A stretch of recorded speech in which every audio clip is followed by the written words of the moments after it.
Assalam.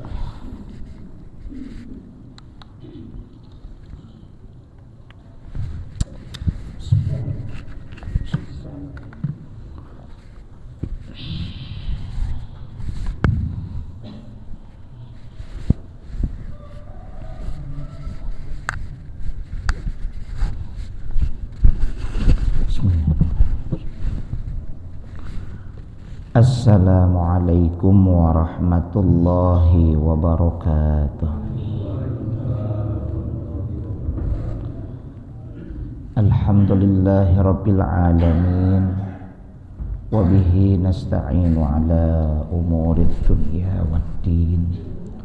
Wassalatu wassalamu ala ashrafil anbiya'i wal mursalin, Sayyidina wa habibina wa syafi'ina wa maulana Muhammad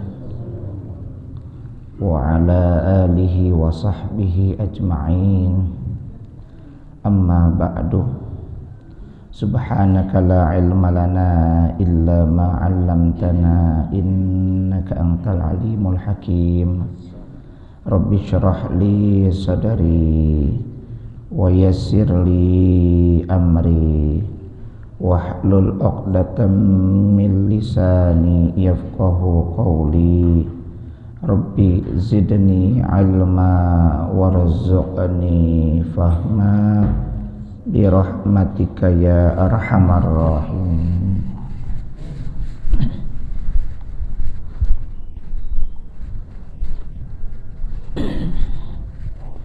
Yang kami muliakan asatidah, para hujjaj, para sepuh bini sepuh, segenap Dewan Kemakmuran Masjid Al-Barokah, beserta Bapak Ibu jamaah sekalian yang mudah-mudahan senantiasa ada dalam rahmat dan ridha Allah Ta'ala. Teriring doa semoga senantiasa dalam keadaan sehat walafiat, sehat lahir dan batin. Puji dan syukur mari sama-sama kita panjatkan kehadirat Allah Azza wa Jalla yang senantiasa menganugerahkan segala karunia nikmatnya kepada kita. Utamanya adalah nikmat iman, nikmat Islam, nikmat sehat walafiat. Juga tidak lupa pula tentunya adalah nikmat waktu luang. Alhamdulillah. Salawat beriring salamnya semoga senantiasa tercurahkan kepada insan teladan sepanjang zaman yang membawa umatnya minal dhulumati ilan nur, dari zaman jahiliyah menuju zaman islamiyah. Beliau adalah baginda Rasulullah Muhammad sallallahu alaihi wasallam, juga teruntuk keluarga beliau, para sahabat beliau, para tabi'in, tabi'ut tabi'in, atba'ut tabi'in, hingga kita sekalian yang sedang diajar taat akan syariat dan menghidupkan sunnah-sunnahnya. Semoga kelak mendapatkan syafaatul uzma dari beliau di yaumil akhir nanti. Amin, amin, amin ya Allah ya Rabbal alamin. Mengawali pengajian pada kesempatan pagi ini, Sabtu 22 Jumadal Akhirah 1447 Hijriyah, bertepatan dengan 13 Desember 2025 Miladiyah. Kita awali pertemuan ini dengan membacakan suratul Fatihah. Semoga dengan keberkahan suratul Fatihah ini, yang sakit di antara kita, karib kerabat kita, handai taulan kita yang sedang sakit diberikan kesembuhan dengan segera. Juga untuk hampir 1000 korban jiwa bencana alam di Sumatera dan sekitarnya, kita doakan agar Allah anugerahkan maghfirah, rahmah, afiyah, dan ditempatkan di tempat yang terbaik. Juga yang sedang terdampak bencana alam semoga segera pulih. Dan kita semua juga doakan kebaikan untuk negeri ini, semoga lekas pulih. Dengan keluarkan suratul Fatih ini juga semoga hasil maksud yang dicita-citakan dan hasil daripada pengajian pagi ini berupa ilmu yang bermanfaat dan barokah.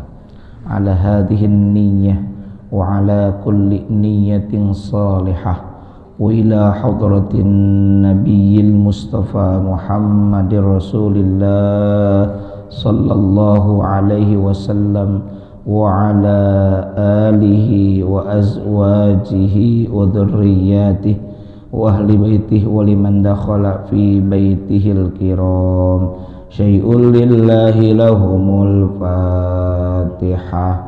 A'udzu billahi minasy syaithanir rajim.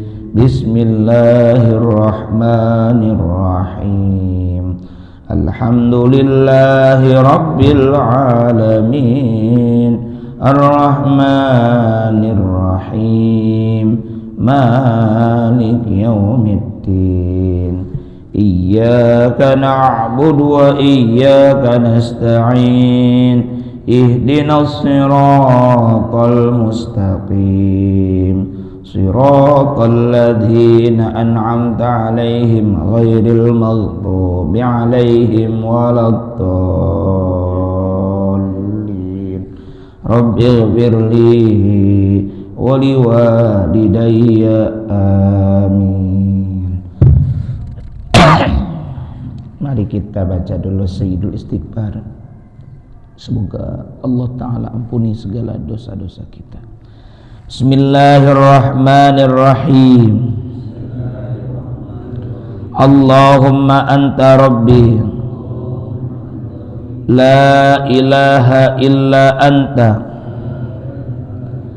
khalaqtani wa ana abduka wa ana ala ahdika wa wa'dika mastata'tu.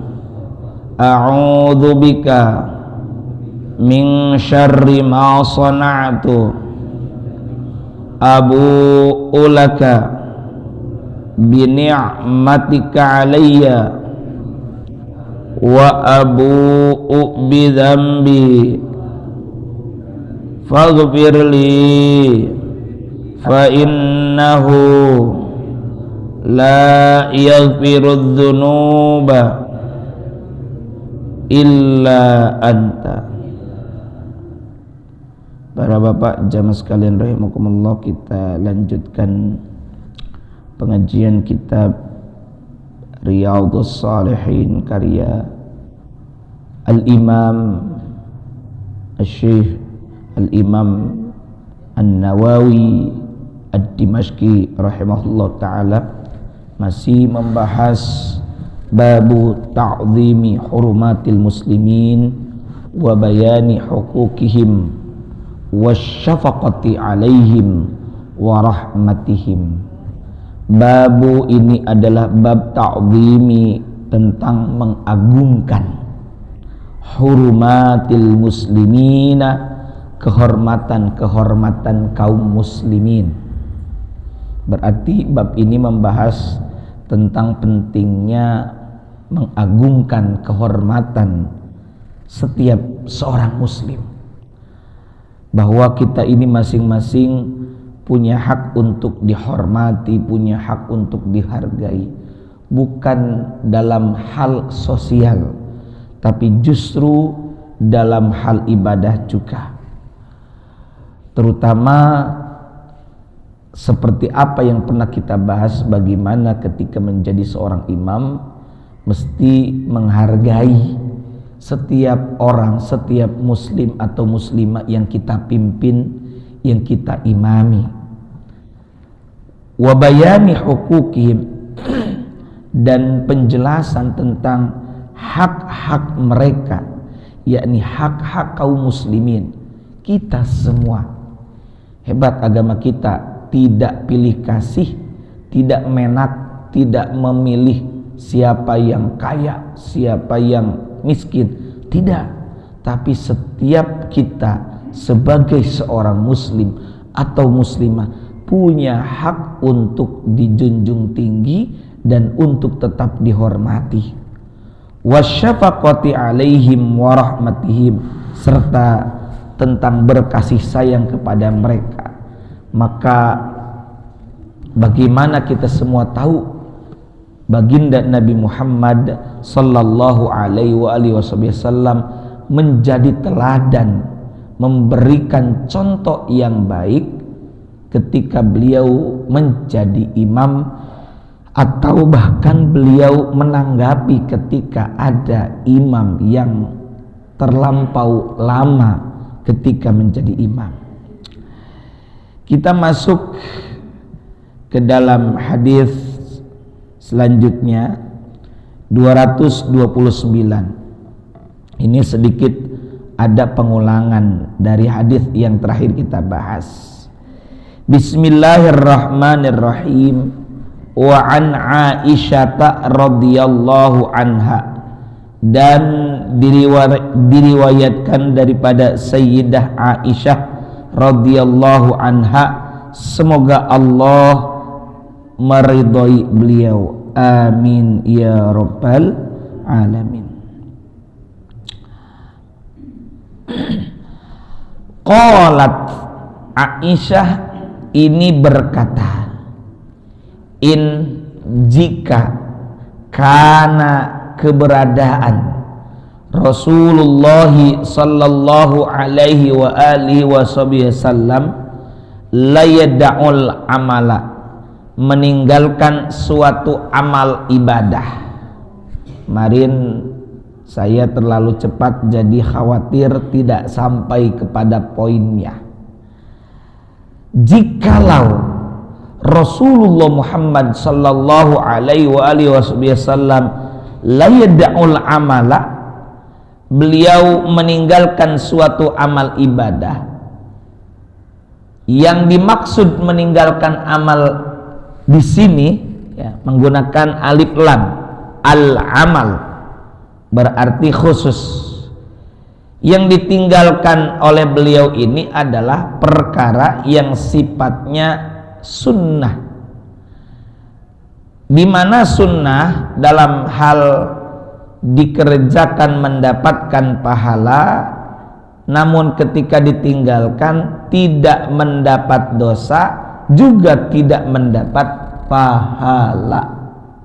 Sekali lagi, sunnah di sini adalah satu hal yang mana kita kerjakan mendapatkan pahala, dan jika kita meninggalkannya tidak berdosa namun tidak juga berpahala. Timbul kesimpulan, lebih baik dikerjakan. Timbul kesan, sayang kalau tidak dikerjakan. Oh, kalau begitu hitung-hitungan dong. Tidak mengapa bagi kita sebagai seorang hamba, terutama hamba yang awam. Toh Allah sendiri telah memberikan rinciannya. Toh Allah sendiri telah memberikan rinci terkait balasannya.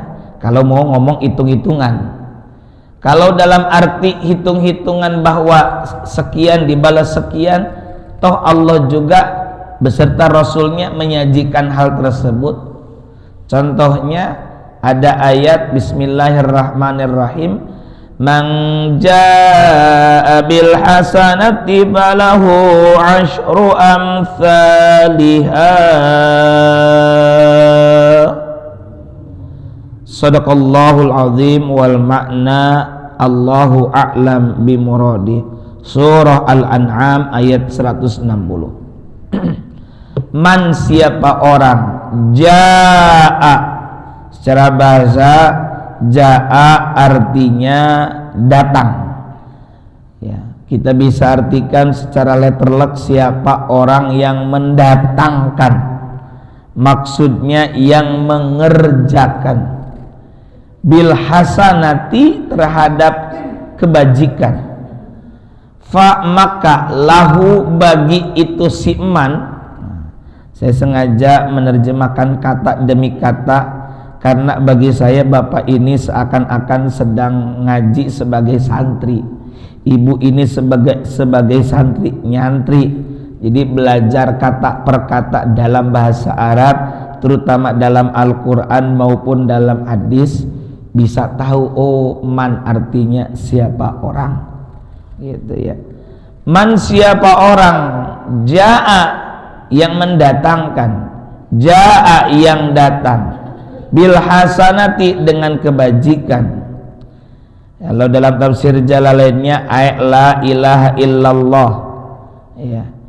Falahu asyru amsalihha, maka lahu baginya asyru amsalihha 10 kali lipat. Yang melakukan kebaikan dengan dasar keimanan, mesti ada dasar iman. Karena kalau ada orang di luar Islam, artinya bukan seorang Muslim, kemudian melakukan kebaikan, maka ia tidak masuk dalam kategori ayat ini, gitu. Jadi dasarnya man tersebut harus dalam keadaan iman, seorang Muslim. Sebab ada pertanyaan, Pak, ini penemu lampu siapa namanya? Thomas Alva Edison. Dia meninggal, tapi jasanya ada dan terasa oleh kita, dipakai untuk ngaji, dipakai untuk sholat di masjid. Kalau begitu dia dapat pahala terus mengalir? Jawabannya tidak, karena tidak ada keimanan. Dia mungkin dapat Nobel, dapat penghargaan yang berupa sifatnya duniawi, artinya udah beres, dia dapat duniawi aja, ya.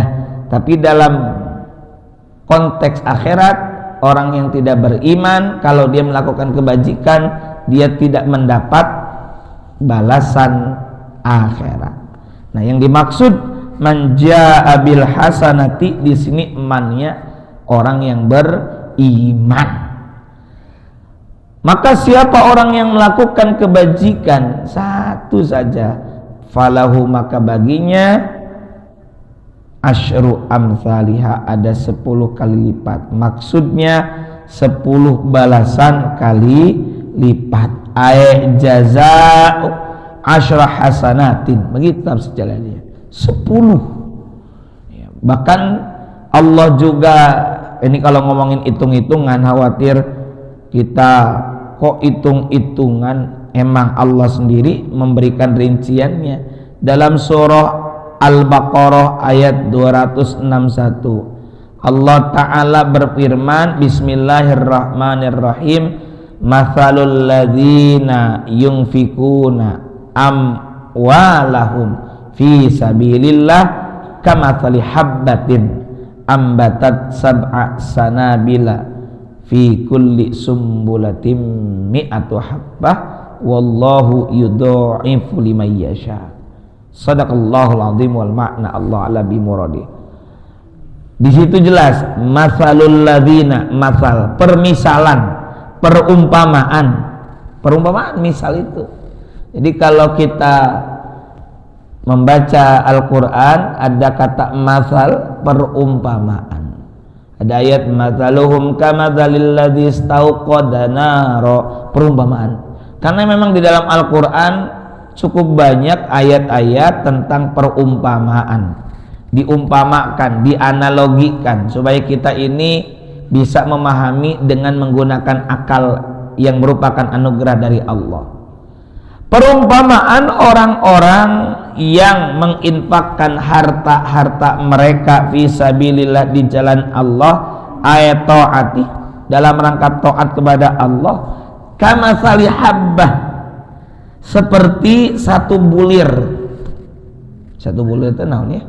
Satu biji, satu benih, satu bibit ya. Kemudian ambatat, dari satu bulir, satu benih tersebut tumbuh sab'a sanabil, pohon dengan 7 tangkai, 7 dahan, 7 cabang. Namun pikulli, di tiap-tiap sumbulatin tangkai tersebut mi'atu habbah, ada 100 biji, sehingga total 700. Itu hitung-hitungan kan? Allah memberikan hitungan ya. wallahu yudha'ifu liman yasha. Lebih dari 700 kali lipat Allah bisa. Dan Allah Ta'ala yudha'ifu, melipat gandakan, liman yasha, bagi siapa saja yang Allah kehendaki. Terserah bagi Allah, mau dibalas lebih juga bisa. Bahkan tentang ayat Al-Quran yang kita baca, setiap huruf dibalas 10 kali lipat ya. Hadisnya sudah maklum lah Bapak-bapak. Man qara'a harfan min kitabillah falahu bihi hasanah. Siapa orang yang membaca satu huruf, maka baginya ada kebaikan. Wal hasanatu bi asyri amsalihha, dan kebaikan tersebut dilipat gandakan 10 kali lipat. Lalu Nabi merincikan, khawatir salah paham. Karena kalau dulu itu bacaan Al-Quran itu secara lisan, bukan tulisan. Di zaman Nabi belum ada pengkodifikasian, pembukuan satu bundel seperti yang kita baca hari ini. Masih lisan, hafalannya disampaikan dari lisan ke lisan, dari lisan ke lisan, sehingga khawatir orang menyangka alif lam mim itu satu huruf. Maka beliau baginda Rasul merincikan, la aqulu alif lam mim harfun, aku tidak berkata alif lam mim itu satu huruf, bukan. Walakin, dan akan tetapi, alifun harfun, alif satu huruf, walamun harfun, lam satu huruf, wa mimun harfun, dan mim satu huruf. Maka jumlah total dari alif lam mim adalah 3 huruf. Itu begitu. Maka total pahalanya dikali 10. Begitu.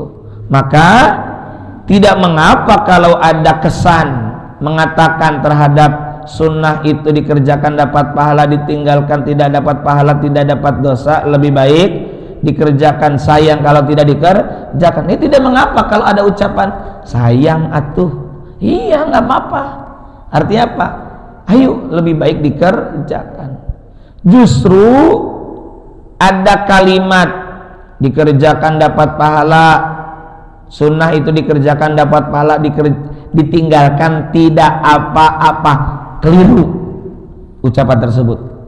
Ditinggalkan tidak apa-apa, keliru. Nanti kesan yang akan muncul, tidak apa-apa ini. Yang lebih tepat kalau mau Pak, dikerjakan mendapat pahala, ditinggalkan tidak mendapat apa-apa. Beda atau sama? Beda. Kalau tadi tidak apa-apa, cenderungnya terutama anak-anak muda akan meninggalkannya. Tenanawan iya, nggak apa-apa ini, ya. Beda dengan tidak mendapat apa-apa. Memang tidak apa-apa itu bisa dimaknai tidak ada konsekuensi, ya. Itu dosa, itu pahala, iya. Tapi coba kata mendapatnya tidak dihilangkan. Jika ditinggalkan tidak mendapat apa-apa. Aduh sayang, tidak dapat apa-apa. Padahal potensi dapat pahala ada. Lebih baik kita kerjakan. Nah, kembali bahwa dalam hadis yang sedang kita bahas ini, kata Sayyidah Aisyah radhiyallahu anha, baginda Nabi Muhammad sallallahu alaihi wasallam itu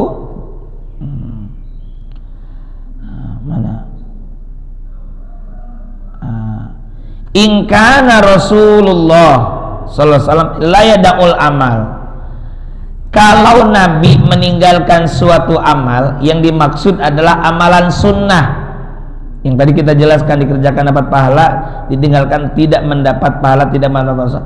Sementara baginda, ya, wa huwa yuhibbu, sedangkan baginda Nabi yuhibbu, menyukai. an ya'mala bihi, untuk mengerjakan amal tersebut. Yang kemarin sempat kita contohkan adalah tentang sholat sunat duha. Ya, kemarin kita contohkan sholat sunat duha. Ya. Ini memang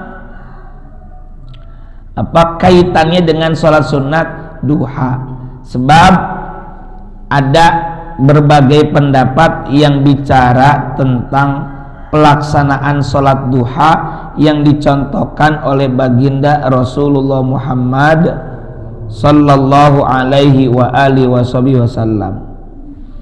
Sehingga timbul pertanyaan, apakah hukum sholat sunat duha? Ya, hukumnya adalah tetap sunnah muakkadah, sunnah yang dikokohkan, sunnah yang sangat dianjurkan. Ya, sama seperti halnya sholat sunat tarawih, sama seperti halnya sholat sunat tahajud. Ya, memang ada perbedaannya. Mari kita lihat poinnya. Jikalau Nabi meninggalkan suatu amal ibadah berupa perkara sunnah, sedangkan beliau itu menyukai untuk mengerjakan amal tersebut seperti sholat sunat duha, namun tadi kata Sayyidah Aisyah beliau meninggalkannya. Ya. Dalam pandangan Sayyidah Aisyah, yang di rumah, yang tidak ke masjid, beliau mengesankan, beliau mencitrakan bahwa Nabi itu meninggalkan atau sempat, awas jangan salah paham, sempat meninggalkan atau tidak mengerjakan perkara-perkara yang sunnah, padahal Nabi senang untuk mengerjakannya. Ini seakan-akan muncul kesan begini, Pak, sebagai bentuk kasih sayang baginda Nabi untuk umatnya, terutama yang kala itu hidup bersama Nabi adalah para sahabat, Nabi itu padahal gemar sekali mengerjakan hal-hal yang disebut oleh kita sebagai ibadah sunnah, seperti diantaranya adalah sholat sunat duha. Namun sekali atau beberapa kali waktu Nabi tidak mengerjakannya. Dalam beberapa kesempatan Nabi tidak mengerjakannya, padahal aslinya bisa saja beliau kerjakan. Namun khosyata, beliau khosyah, beliau khawatir, takut an ya'mala, akan mengerjakan bihi terhadap amal yang dicontohkan oleh Nabi tersebut, an-nasu oleh manusia. Khawatir kalau saya ini terus-terusan mengerjakan sholat sunat duha misalnya, orang-orang para sahabat, apalagi yang patsun, apalagi yang sangat dodoh cintanya kepada saya, yang sangat toh-tohan mencontoh saya, kata Nabi itu, ini kira-kira begitu, khawatir mereka khawatir akan mengerjakan hal-hal tersebut, fayuqradu alaihim, sehingga amalan tersebut akan diwajibkan alaihim kepada mereka. Enggak, khawatir contoh, bukan Nabi malas, bukan ya, tapi aslinya Nabi tetap mengerjakan, cuma tidak di hadapan para sahabat. Khawatir apa? Khawatir satu, para sahabat mengesankan itu sebagai hal yang wajib, meskipun belum ada teks dalil yang mewajibkan, tapi para sahabat akan mengindra dan menjadikan yang diindranya itu dalam hal ini ada Kanjeng Nabi sebagai sesuatu wajib. Nabi aja terus-terusan, kita aja kan Pak, kalau seandainya nih kita hidup di zaman Nabi dan kita tahu ya cinta banget kepada Nabi dan Nabi itu patut kita contoh, pasti kita akan terus-terusan, ya. Kita akan contoh. Kita saja ini kalau punya iman, ya. Maksudnya kalau hidup di zaman Nabi kalau nggak ada iman, ya apa bedanya dengan Abu Jahal? Apa bedanya dengan kaum munafik? Ini kalau punya iman. Kita saja kepada sosok yang kita teladani, yang sangat kita kagumi, akan kita usahakan untuk mencontoh, ya. Apalagi kalau kita di zaman Nabi, sejaman dengan Nabi, pasti akan kita ikuti.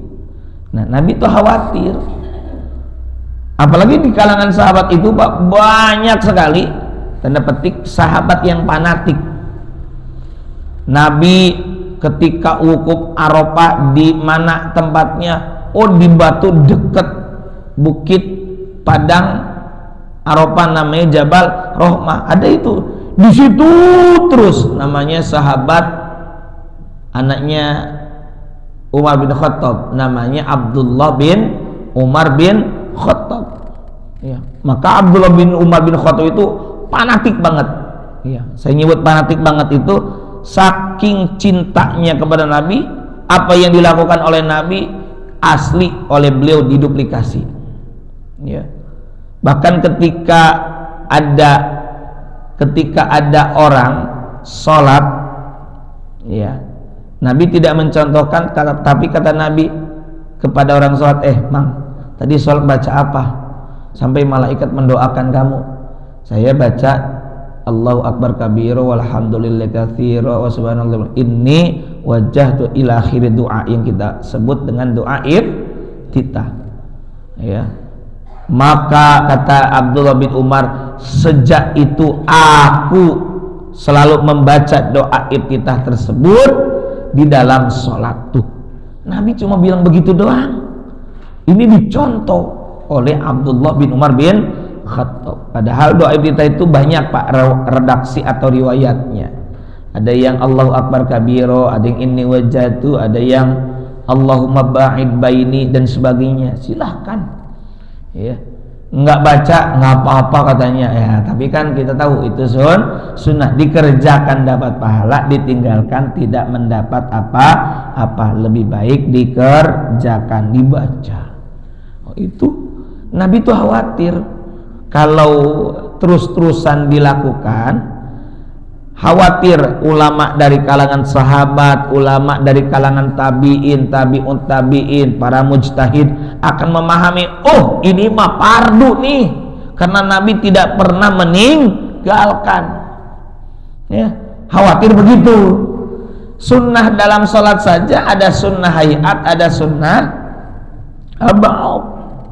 Sunnah hayat, konsekuensinya kalau kita meninggalkan sunnah tersebut, sunnah hayat tersebut, maka tidak ditambal dengan sujud sahwi.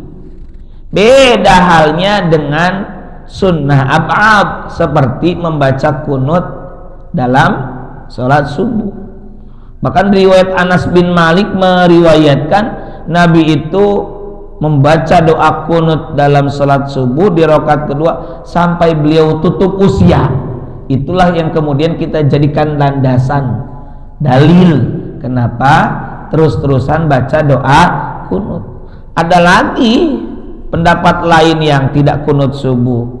Nabi kunut subuh itu hanya sekian bulan, hanya waktu ketika turunnya bala. Dijawab sama kita, apalagi sekarang banyak bala. Apalagi sekarang, ya nggak apa-apa, itu perbedaan, ya, cuma bilang begitu doang, ya. Argumentasinya, dalilnya, ya. Kenapa kemudian kita menjadikan kunut dalam salat subuh seperti apa yang digariskan, apa yang disampaikan dalam fikih mazhab Syafi'i, hukum membaca doa kunut di rakaat kedua setelah ruku atau saat i'tidal salat subuh, hukumnya sunnah ab'ad, seperti halnya tasyahud awal bila mana lupa, tertinggal atau sejenisnya, ditambal dengan sujud sahwi, gitu, ya. Karena ada konsekuensinya, sunnah. Karena apa? Nabi terus-terusan mengerjakan, gitu. Nah, dalam hal sholat sunnah, kalau yang sedang kita bahas kan contohnya sholat sunnah, bukan hal sunnah dalam sholat, ya, bukan hal sunnah dalam sholat fardu. Kalau yang sedang kita bahas ini kan sholat duha, sholat yang memang hukumnya sunnah itu. Namun demikian Nabi juga memberikan apa? Memberikan pesan kepada para sahabat, misalnya kepada apa itu Abu Hurairah, bahwa an Abi Hurairah radhiyallahu an qala, dari Abu Hurairah radhiyallahu an qala, ia berkata, ausani khalili, kekasihku yakni Rasulullah Muhammad sallallahu alaihi wasallam telah berwasiat kepadaku bisiyami thalathati ayyamin min kulli syahr. Pertama, puasa sunnah 3 hari tiap bulannya yang kita kenal dengan ayyamul biyad. Ayyam jamak dari yaumun, artinya hari-hari. Biyad itu bayadun, putih, karena saat purnama ngoncorong ya. Tanggal berapa itu? 13, 14, 15 ya. Wa raka'atayid duha, dan 2 rakaat salat sunat duha. Artinya apa? Iya, Nabi secara kesimpulan dari Sayyidah Aisyah menyatakan, Nabi itu kalau mau mah ngerjain terus, tapi khawatir itu dipardukan. Tapi setelah beliau wafat mah terungkap dari berbagai riwayat yang disampaikan secara pribadi-pribadi para sahabat, lalu disimpulkan, oh itu hukumnya sunnah. Para ulama mujtahid berkesimpulan, oh salat sunat duha itu hukumnya sunnah muakkadah. Nabi Muhammad nggak pernah bilang salat sunat duha hukumnya sunnah muakkadah, enggak. Itu muncul hasil kesimpulan daripada para ulama, menyimpulkan dari berbagai teks hadis, menyimpulkan dari berbagai riwayat.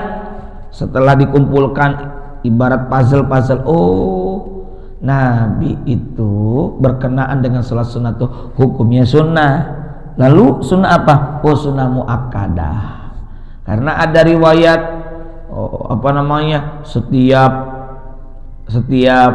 setiap hamba mesti bersedekah setiap harinya ya.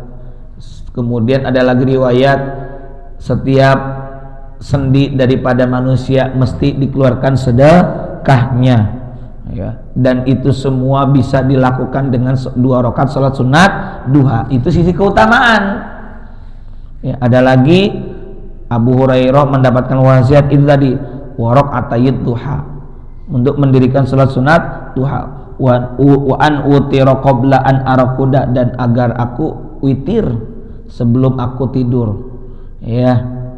Kita tahu witir itu adalah salat sunnah malam, boleh dikerjakan sebelum tidur, boleh dikerjakan setelah tidur. Bahkan para sahabat itu ada 2 kelompok. Ada yang mengatakan, saya mah sholat sunat witir sebelum tidur. Oh kalau saya sholat sunat witir nanti setelah tahajud. Dua-duanya benar. Bagi yang sebelum tidur, karena tahu potensi orang ini berat untuk bangun, bukan apa-apa, karena capek. Dia baru bisa tidur jam 1, dia baru bisa tidur jam 12, sehingga kalau tahajud belum tentu, khawatir 12. Tapi bagi yang orang sepuh, gampang bangun malam, sebelum subuh sudah bangun, misalnya 1 jam sebelum subuh sudah bangun sholat sunat tahajud, dipungkasi, ditutup dengan sholat sunat witir. Begitu fleksibel kok agama kita ya, mudah sekali. Yuridullahu bikumul yusr, Allah menghendaki kemudahan. Begitu kan dalam surah Al-Baqarah ayat 185, Allah menghendaki kepada kalian kemudahan. Sejalan dengan judul hadis ini, Allah itu menghendaki kasih sayang dan hargai kehormatan mereka, hak-hak mereka gitu. Jangan dipaksakan. Nah, ini hadis yang sedang kita bahas ini bukti bahwa Nabi itu sayang banget, mikirin banget buat umatnya. Dan ini sejalan dengan ayat apa? Laqad ja'akum rasulun min anfusikum azizun 'alaihi ma 'anittum harisun 'alaikum bil mu'minina raufur rahim.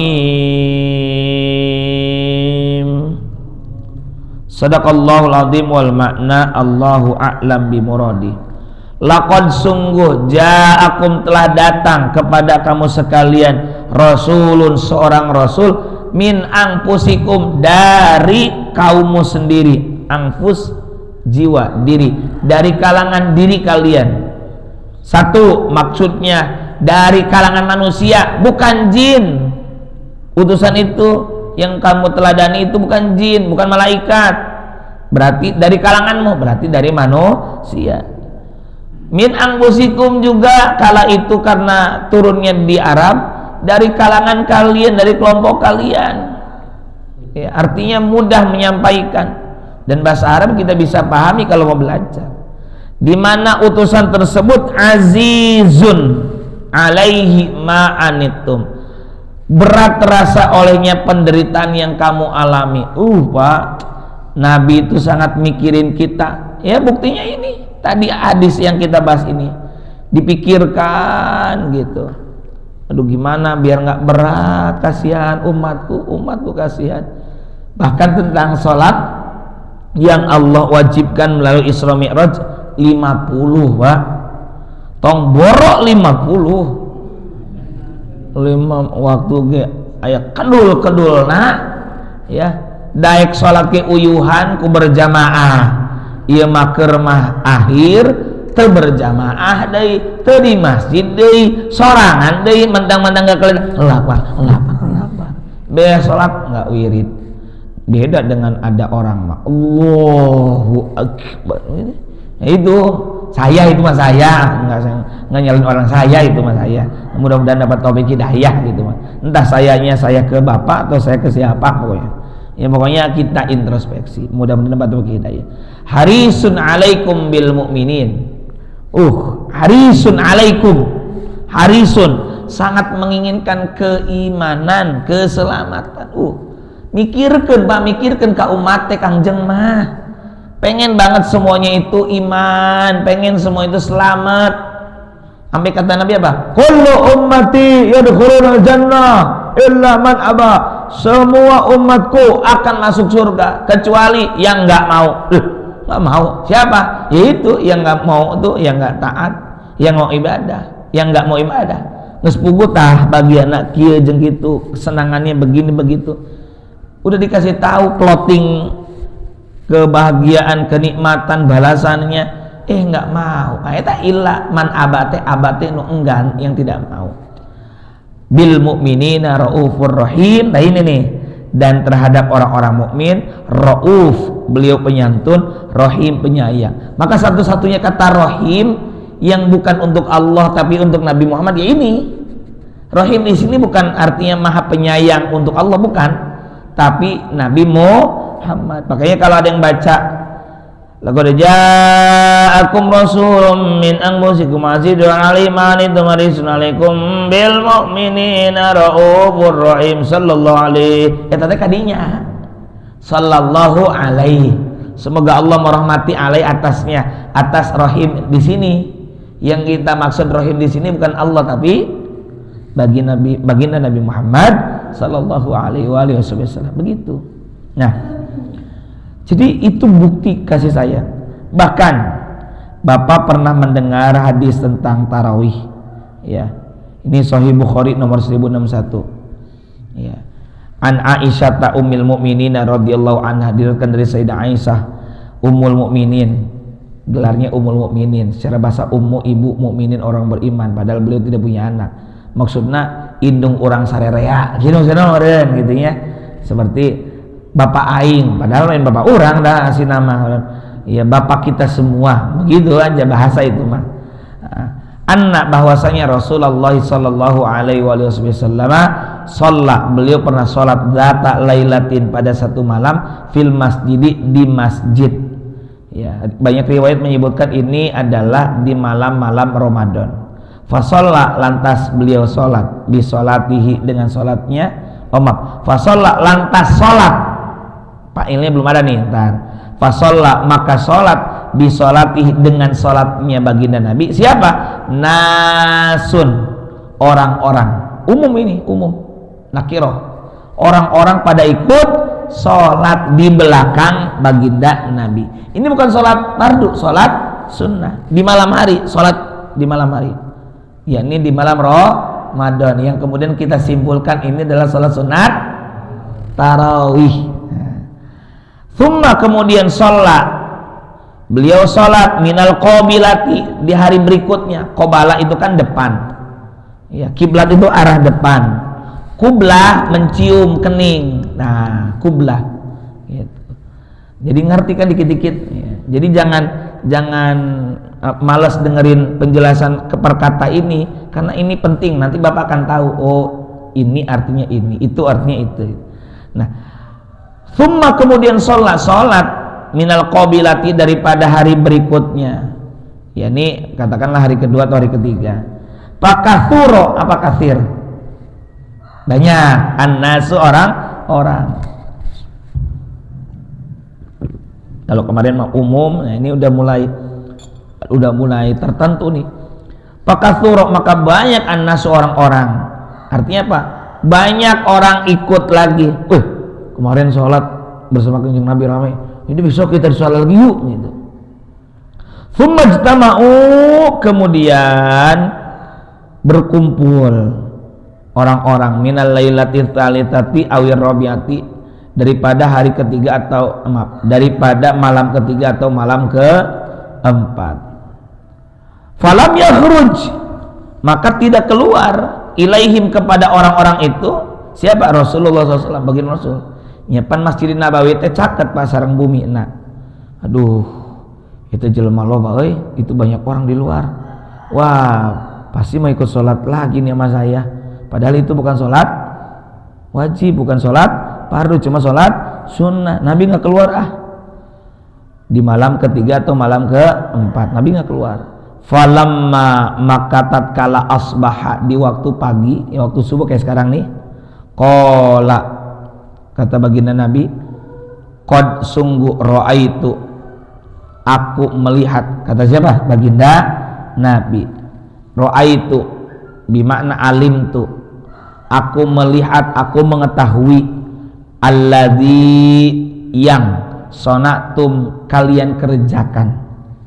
Walam yamna'ni minal khuruji, walam yamna'ni namun tidak ada yang menghalangi aku minal khuruji daripada keluar, tapi aku sengaja menahan diri tidak keluar ilaikum menemui kepada kalian di masjid.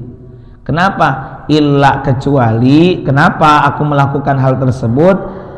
Anni bahwasanya aku khosyitu khawatir antufrodo akan dipardukan apa yang aku rencanakan tadi malam itu atau beberapa malam itu alaikum kepada kalian.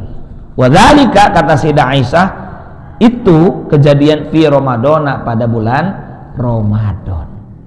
Karak segitu doang kita contoh sebulan penuh kita sholat sunat tarawih ya. Kalau begitu Nabi sholat tarawihnya cuma sehari, semalam dua malam enggak ya.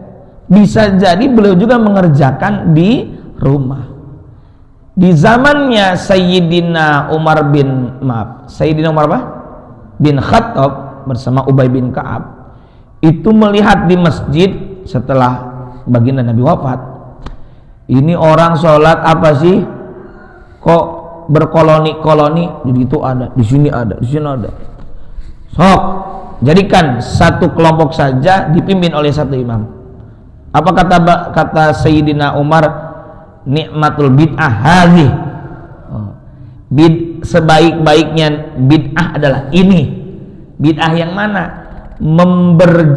Menyatukan pelaksanaan sholat tarawih secara berjamaah dipimpin oleh satu imam. Itu bid'ah. Tapi bid'ah hasanah. Jelas ya? Jelas. Ya, memang Nabi itu tidak secara umum, karena riwayatnya memang terbatas tentang dalil tarawih itu.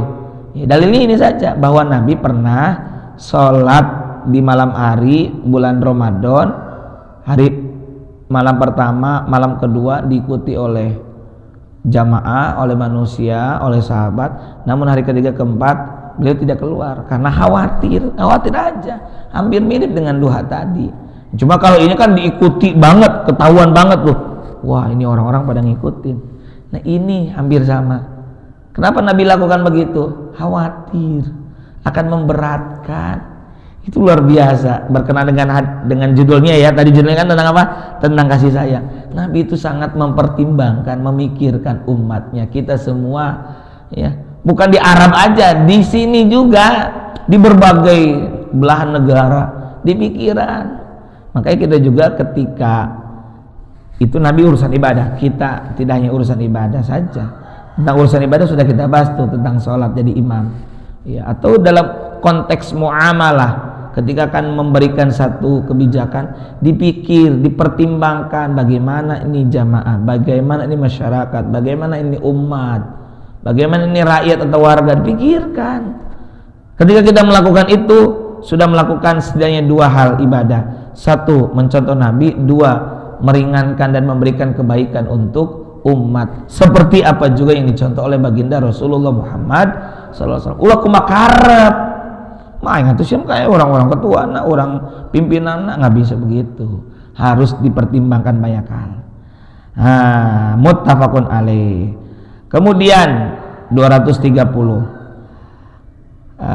Wa anha radhiyallahu anha qalat, dan diriwayatkan darinya, maksudnya dari siapa? Dari Sayyidah Aisyah radhiyallahu anha ya. Sayyidah Aisyah ini juga disebut dengan apa julukan? Ummi Abdillah. Ummi Abdillah itu ibunya Abdullah, padahal beliau tidak punya anak.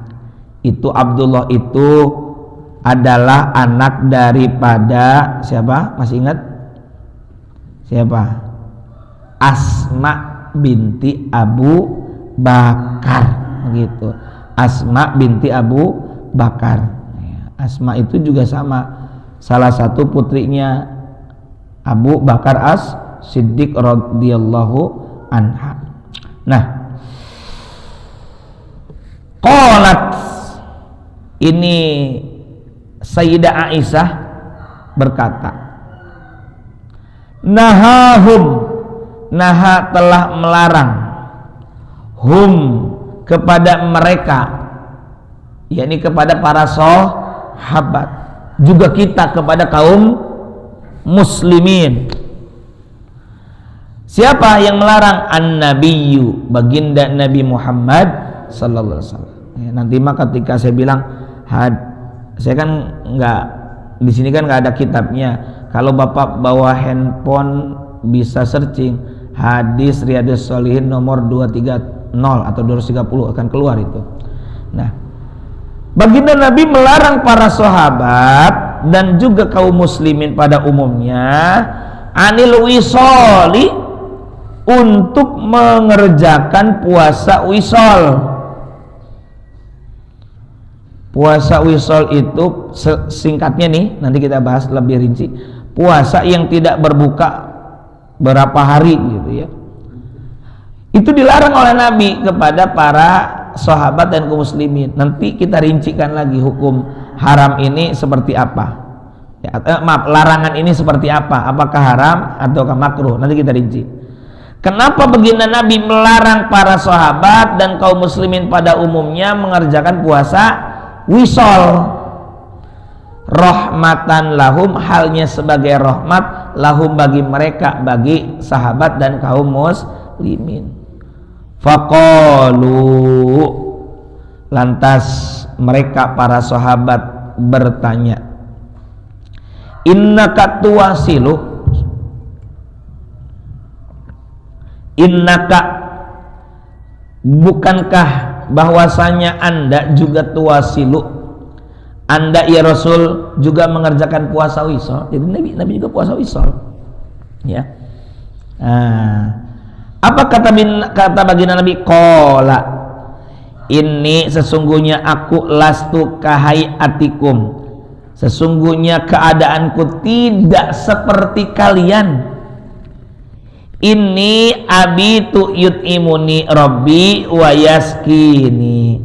Sesungguhnya aku bermalam dalam keadaan diberi makan dan diberi minum oleh Rabbku, oleh Tuhanku, oleh Allah Ta'ala. Maksudnya Nabi mah diberi kekuatan seperti orang yang makan dan minum. Kenyataannya memang realnya itu beliau tidak makan minum. Tapi Nabi katakan, kalian jangan ikuti aku. Loh, Anda juga puasa? Iya, tapi kalau saya makan diberi kekuatan seperti orang yang makan dan minum pada umumnya. Padahal katinggalinya tidak makan, tidak minum, tapi diberi kekuatan. Muttafaqun alaih. Nah, tentang puasa wisol atau puasa terus menerus, ya, puasa wisol. Ya, ada pertama puasa tanpa sahur dan berbuka.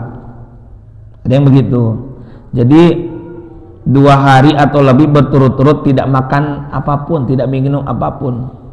Nah, kemudian yang model seperti ini ingin ditiru oleh para sahabat beliau, tapi Nabi melarang. Begitu. Nah, dalam beberapa riwayat disebutkan bahwa para sahabat ada yang menolak berhenti wisol dan ingin tetap mencontoh, meniru seperti apa yang dilakukan oleh Nabi sallallahu alaihi wasallam. Dan kegiatan ini berlangsung hingga bulan puasa selesai. Nah, di tengah para sahabat yang kuat nggak kira-kira Pak? Kalau kita mah puasa model begitu, kuat nggak kira-kira? Enggak. Dan ini juga sama dirasakan oleh para sahabat. Jadi ceritanya bahwa mereka itu menyentuh kanjeng Nabi tanpa mengkonfirmasi, oh Nabi nggak makan nih, akhirnya juga ngikutin dah. Belum nanya tuh, belum. Akhirnya kelihatan di tengah para sahabat yang sempoyongan karena nahan lapar dan haus berhari-hari, Nabi bilang, andai bulan puasa masih ada, aku masih sanggup untuk berwisol. Nah, kemudian Nabi menyatakan tadi larangan untuk wisol bagi para sahabat dan kaum muslim umumnya. Jadi meskipun Nabi mengerjakan, Nabi sudah menyatakan, mendeklarasikan, jangan kalian mah. Atau kata Sayyidah Aisyah, Nabi melarang para sahabat puasa wisol, ya. Karena kala itu ada yang mencontoh Nabi sampai terlihat semboyongan. Aduh, orang mati isuk nepi ka sore teh dahar unggul ge. Eta. Pagi sudah makan lontong 5, gorengan 5, angger we jam 10 ngomongna can India can dahar. Kitu pan urang mah ya. Gitu. Padahal gorengan 5 bala-bala 5 buras 5 angger sebutnya can dahar gitu. Padahal geus menang wuduk tadi ya, angger gitu ya. Kita pagi makan, siang makan, belum ketemu makan malam, sore ada namanya break, tapi break nyanut angger we lapar kene wae. Puasa sapoe 14 jam lebih kurangnya itu berat buat kita bagi orang Indonesia ya. Ini apalagi kalau kita mau nyontoh Nabi dalam hal puasa wisol. Maka dari sini mayoritas ulama terutama mazhab Syafi'i mengambil kesimpulan bahwa melakukan puasa wisol adalah makruh dalam mazhab Syafi'i ya. Sebenarnya wisol ini haram kalau sudah taraf membahayakan ya. Tapi kalau dia yakin tidak apa-apa, ya ini makruh. Ya, kurang disukai oleh Allah Subhanahu wa taala. Dari sini bisa dilihat prinsip agama kita, prinsip syariat Islam tidak berlebihan dalam agama. Nabi melarang beragama secara berlebihan. Maka ada namanya apa itu? Tawassut. Ya, wasitatun bainat tafrid wal ifrat. Penengah antara ceroboh dan keterlaluan. Udah biasa-biasa saja. Begitu. Ya. Bahkan ada hal yang tidak dicontoh oleh Rasul. Mana yang gitu? Ada perbuatan-perbuatan baginda Nabi Muhammad sallallahu alaihi wasallam yang tidak wajib diikuti. Ya. Kita tahunya pokoknya kudu mengikuti apa yang dikerjakan oleh baginda Nabi Muhammad sallallahu alaihi wasallam. Bahkan kalau kita mengerjakan sesuatu yang tidak dikerjakan oleh Nabi, disangkakan kepada kita sedang melakukan bid'ah. Begitu. Mari kita lihat ya, bahwa ada beberapa perbuatan yang Nabi lakukan. Ada pertama, perbuatan yang berupa tabiat kemanusiaan, namanya al-af'al al-jibiliyah atau al-adat al-insaniyah, seperti cara berdiri, duduk, makan, minum, tidur, berjalan. Nah, perbuatan ini hukumnya mubah dan kita tidak diwajibkan untuk mengikutinya kecuali jika ada dalil yang mensyariatkannya. Sekali lagi, hal-hal yang berkenaan dengan Nabi, apakah perlu, wajib, sunnah kita contoh atau tidak? Ada beberapa hal. Pertama, ada yang namanya perbuatan yang berupa tabiat kemanusiaan, al-adat al-insaniyah atau al-af'al al-jibiliyah, seperti cara berdiri, duduk, makan, minum, tidur, dan berjalan. Perbuatan ini hukum asalnya adalah mubah dan kita tidak diwajibkan mengikutinya kecuali ada dalil yang mensyariatkannya. Termasuk dalam kategori ini perbuatan Nabi yang muncul berdasarkan pengalaman pribadi dan eksperimen urusan keduniaan berupa perdagangan, pertanian, strategi perang, resep obat suatu penyakit. Yaitu perbuatan ini bukan syariat, karenanya tidak wajib diikuti. Ya, contohnya apa?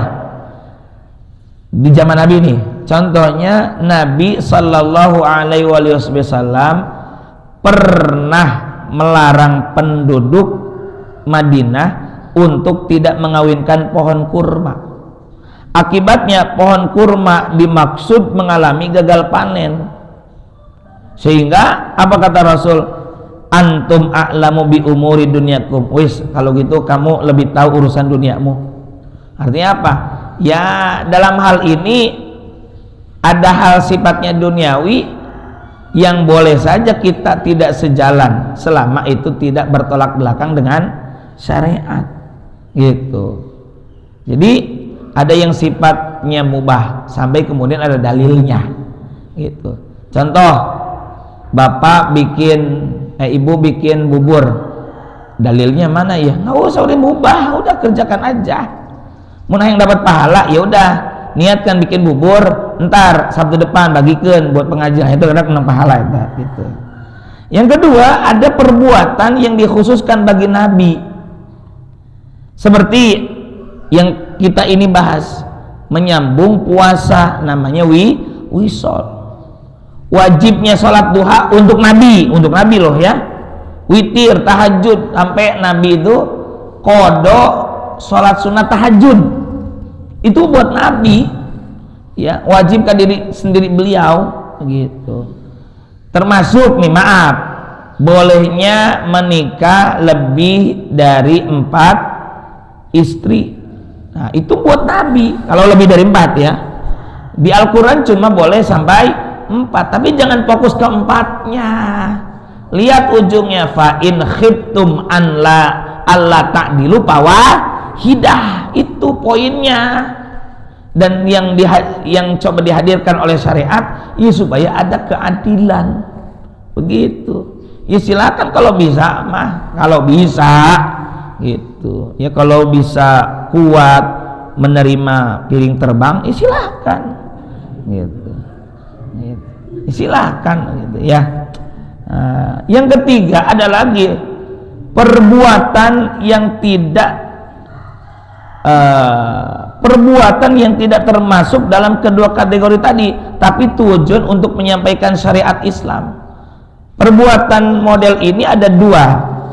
Ada yang jika perbuatan ini memperjelas keglobal ayat Quran, membatasi kemutlakannya, mengkhususkan umumnya, maka ini diperkenankan seperti ayat perintah sholat, waqimus sholat wa atuz zakah dan sebagainya. Maka dari itu Pak, apa yang dilakukan oleh Nabi tidak semuanya kita mesti contoh. Awas jangan salah paham, bukan berarti saya mengatakan jangan contoh Nabi, bukan ya. Tapi Nabi sendiri juga melalui Sayyidah Aisyah sudah menegaskan larangannya. Contohnya apa? Puasa wisol, termasuk juga tentang menikah lebih dari 4. Jangan kemudian saya mau ikuti Nabi, istri mau 11 misalnya, yang salah. Contoh sudah ada syariatnya, begitu loh, jangan suka dibuat-buat gitu. Maka inilah pentingnya kita ngaji ya. Muttafaqun alaih. Saya kira itu saja dulu karena sudah syuruk. Jika ada pertanyaan silakan ya, kalau tidak ada ya alhamdulillah kita tutup dengan doa. Astaghfirullahaladzim ya maulana ya ma'bud ya karim ya Allah ya mujibas sa'ilin amin ya Allah ya rabbal alamin. Bismillahirrahmanirrahim. Alhamdulillahi rabbil alamin hamdan yuwafi ni'amahu yukafi mazidah. Ya rabbana lakal hamdu wa lakas syukru kama yanbaghi li jalali wajhikal karim wa 'azimi sultanik. Allahumma shalli ala nuril anwar wa sirril asrar wa triyakil aghir miftahi babil yasar sayyidina maulana Muhammadin mukhtar wa alihi al-athhar wa ashabil akhyar adada ni'amil dhali. Allahumma ij'al hadza jam'ana jam'an marhuma wa tafarruqana min ba'dihi tafarruqan ma'suma. Allahumma iftah lana abwabal khair wa abwabal barakah wa abwabal ni'mah wa abwabas sihah wa abwabas salamah wa abwabal jannah wa abwabal maghfirah. Rabbana anfa'na bima 'allamtana rabbi 'allimna alladhi yanfa'una rabbi faqihna wa faqih ahlana wa qarabatil lana fi dinina ma'al quttin wa dzakar wasbunallahu ni'mal wakil wa la haula wa la quwwata illa billahil 'aliyyil 'azim wa sallallahu ala sayyidina Muhammad wa ala alihi wasallam. Alhamdulillah amin. Saya mohon maaf kalau kemarin itu karena ada wisuda dan ke depan khawatir saya minta geser minggu, biasanya maklum masuk bulan-bulan ngabesan. Jadi mohon maaf kalau saya sempat atau nanti tidak hadir. Terima kasih. Wallahul muwaffiq ila aqwamit thariq. Wassalamualaikum warahmatullahi wabarakatuh.